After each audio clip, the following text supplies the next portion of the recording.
Hey, thanks for tuning in to Dan Warner Media. My name is Dan Warner. Today we're going to be talking about, once you book the job, what to bring onto the set. Now, I had this question asked by one of my subscribers, Sharon Spear, asked me to do a video on this, and so here you go, Sharon. What to bring on the set. So you've booked the job, and now what do? Now I have a video on that, what to do when you book the job, after you book the job.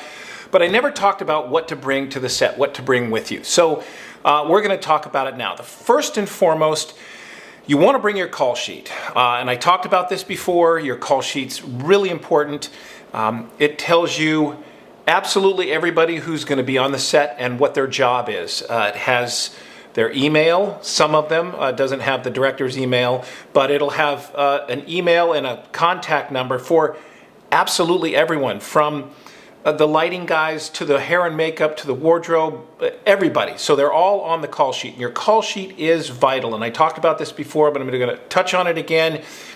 Your call sheet, you should use your call sheet as a tool. You should find out who all the people are, even your fellow actors. Because if you're on a TV show and you're going to do a scene with the star of the show, then you need to find out what other projects they're doing and do your research on that. And once you find that out, if there's downtime, hey, saw that you did such and such, looked like you worked with Bill Murray, how was that? Start a little conversation, a little dialogue. Let them know that you are paying attention, that you care about everyone on the set, and you've done your homework and you've done your research.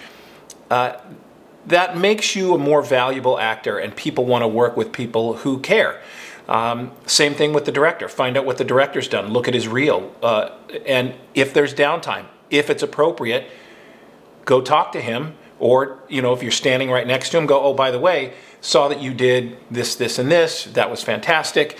They're going to know that you've done your homework, that you're doing your research on the people, and it makes you a professional, and it certainly makes you hireable and more hireable, and they want to work with you over and over again.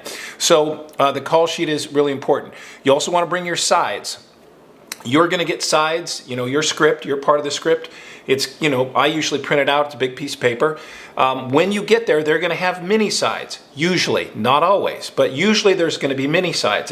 It's a little piece of paper. It's about this size.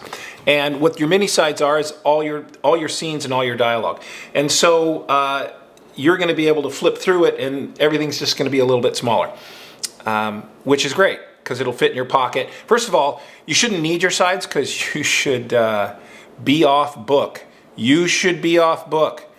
Bring your sides for reference. Bring your sides to maybe make different choices, or maybe make better choices, or just to look at everyone else's scene that you're not in. Also, to memorize your co-star's dialogue so that you know everyone's dialogue. And I've spoken about this, and I won't go into great detail, but bring your sides, bring your call sheet, bring a highlighter in case you want to highlight, the mini sides. That's important. Bring a pen and a paper in case you want to make notes. You can also make notes on your call sheet. You can also make notes on your sides, but bring another little pad like I showed you just now to write stuff down, notes, ideas, any of that stuff. Here's something interesting. Bring dental floss, and bring a little travel-sized toothpaste, and bring a toothbrush, because inevitably you'll be doing a scene, or you're going along during the day, and then they'll cut for lunch.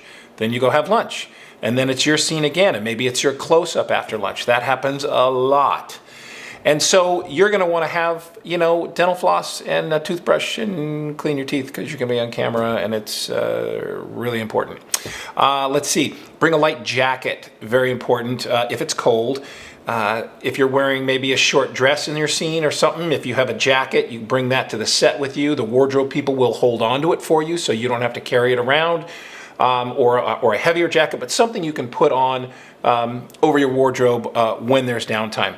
Also, the wardrobe you want to wear when you go to the set should be big and sort of loose, and maybe fit over your wardrobe, because if you have lunch and you have to stay in your wardrobe, they don't want you staying in your wardrobe. You're going to have to take off your wardrobe, put on your clothes that you wore to the set and then change back again. Or if you have a big jacket or a zip-up sweater, which is really nice, you can put it on over your wardrobe and you don't have to change twice before you go back to work. That's really important. Bring your phone, bring a phone charger. Don't be on your phone, just bring your phone in case you need to, look up anything. You got to check your email, don't be on your phone, but bring your phone and bring a charger, just in case. I would discourage bringing a book. I would discourage bringing your laptop. Those are things that people do on their downtime. Here's what you should do on your downtime. You should not be in your trailer. I can't tell you how many times I've been on the set somewhere and I'm on the set and my trailer's over there and the second AD would go, hey Dan, you've got a little downtime. We've got about half an hour or so. You can go hang out. I'm like, I'm good. Because I want to see what's going on. I want to see where they're putting the lights. I want to see if there's another scene going on. I want to know about that. I want to see what the director's doing. I want to see where all the light is and everything that's going on, because that makes me a more valuable actor. And here's the other thing.